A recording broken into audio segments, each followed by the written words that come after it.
సంవత్సరాల తరబడి ఎన్ని మందులు వాడినా మీ మోకాల నొప్పులు తగ్గట్లేదా? ప్రాణ పెయిన్ క్లినిక్ లో అత్యాధునిక చికిత్స. ఫస్ట్ నుంచి నాకు అంటే జంతువులు అంటే చాలా ఎన్నవాడినటువంటి అభిమానం. చిన్నప్పుడు నాకు బాగా గుర్తు, మేము కోళ్ళను పెంచేది మా ఇంట్లో.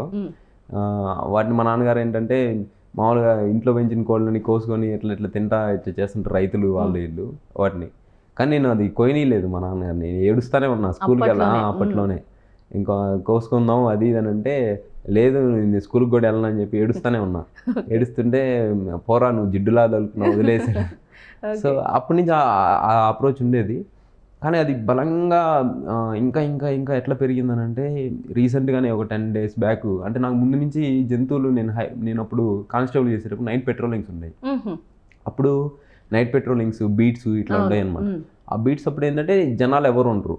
అప్పుడు నైట్ ఈ స్ట్రే డాగ్స్ కావచ్చు ఇవి తిరుగుతూ ఉంటాయి. సో అప్పుడు మనకి క్లియర్ పిక్చర్ తెలుస్తుంది అవి ఎంత సఫర్ అవుతున్నాయని.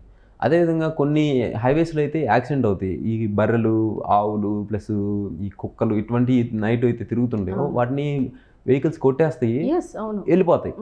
ఇంకా వీళ్ళు ఏదో పని మీద వెళ్తుంటారు కార్లో. సో అది కొట్టిన తర్వాత ఏదో సారీ ఫీల్ అవుతారు, అయ్యో దేవుడా అనుకుంటారు, వాటికి ఏదో నీళ్లు పోస్తారు, వెళ్ళిపోతారు. అదే దాని చనిపోతుంది. అది ఆ చనిపోయే క్రమంలో దాని మోగ వేదన నేను కొన్నిసార్లు చూశాను ఆ హైవేలో. అసలు ఎంత బాధ అనిపిస్తుంది అంటే, ఇప్పుడు మనకి చిన్న దెబ్బ తగిలితేనే ఎంత బాధ అండి. సో అది వాటి బాధ వర్ణనాతీతం. అదే ఒక వెల్ ఎస్టాబ్లిష్డ్ 109, మనకి 108 అంబులెన్స్ సర్వీస్ ఎట్లయితే ఉందో 109 అనేటువంటి ఒక సర్వీస్ కనుక ఉండి 247 కాల్ సెంటర్స్ ఉంటే, ఆ యాక్సిడెంట్ చేసిన వ్యక్తితో లేకపోతే ఇంకో చూసిన వ్యక్తితో వెంటనే ఫోన్ చేసి, సార్ పలానా చోట ఇట్లా యాక్సిడెంట్ అయింది, ఈ ఆవు లేకపోతే ఈ జీవి ఇట్లా ఉంది అని చెప్పి లొకేషన్ షేర్ చేసేస్తే వాళ్ళు వచ్చి దాన్ని తీసుకెళ్ళి దాన్ని సేవ్ చేస్తారు. ఎంత బ్యూటిఫుల్ థింగ్ అండి అది. అది అందుకనే మీరు అనుకుంటున్నారు ఉదయ్ గారు, బట్ అది ప్రాక్టికల్గా వర్కౌటా? చట్టాలు మీకు మళ్ళీ గవర్నమెంట్ సపోర్ట్ ఇదంతా ఎట్లా అవుతుందంటే? ఖచ్చితంగా ప్రాక్టికల్గా వర్కౌట్ చేయించాలండి. ఎందుకంటే ఇప్పుడు మనం సస్టైనబుల్ డెవలప్మెంట్ గురించి మాట్లాడుతున్నాం, వన్ హెల్త్ అనేటువంటి యానిమల్ హెల్త్ గురించి మాట్లాడుతున్నాం. మీకు ఒక విషయం తెలుసా, హనీ బీస్ ఉంటాయి, తేనెటీగలు. అవి కనుక మొత్తం ఈ రోజున అంతమైపోతే మానవ నాగరికత అనేటువంటిది ఒక రాబోయే 7-8 సంవత్సరాలు లేకపోతే ఒక డికేడ్లో ఆహార కొరతను ఎదుర్కొని చనిపోతాం మనం. సో అంత సింక్రనైజేషన్ తోటి మనం ఉంటాం. సో ప్రభుత్వాలు ఇప్పటికీ వన్యప్రాణి చట్టాలు కావచ్చు, రిజర్వ్ ఫారెస్ట్లు కావచ్చు, శాంక్చురీస్ కావచ్చు, బయోస్ఫియర్ రిజర్వ్స్ కావచ్చు, ఫ్లాగ్షిప్ స్పీసెస్ కావచ్చు, ఇటువంటి వాటన్నిటిని మనం గవర్నమెంట్ చేస్తూ ఉంది. కొన్ని ఎన్జిఓస్ కూడా ఇటువంటి ఎన్జిఓస్ కూడా వాటిని చేస్తున్నాయి. సో మనకి విల్లు ఉండాలండి. ఆ విల్లు, ఆ దృఢమైనటువంటి కాంక్ష ఉండాలి.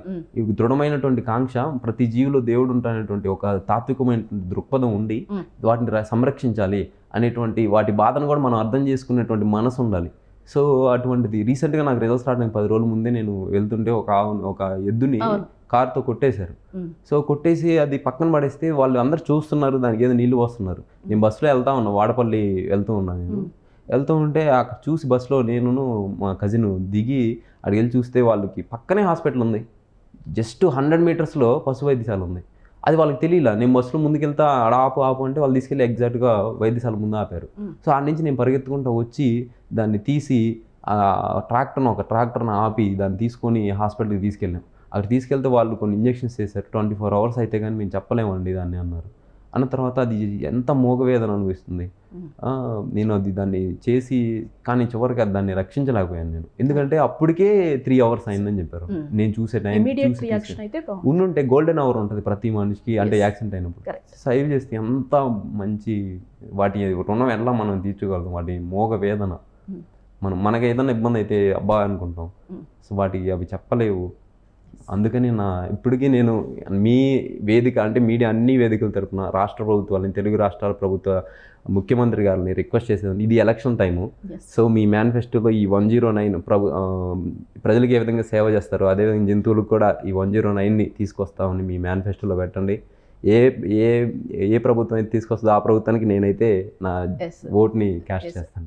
టీవీలో మీ పర్సనల్ అండ్ బిజినెస్ ప్రమోషన్స్ కోసం కింది నెంబర్కి కాంటాక్ట్ చేయండి.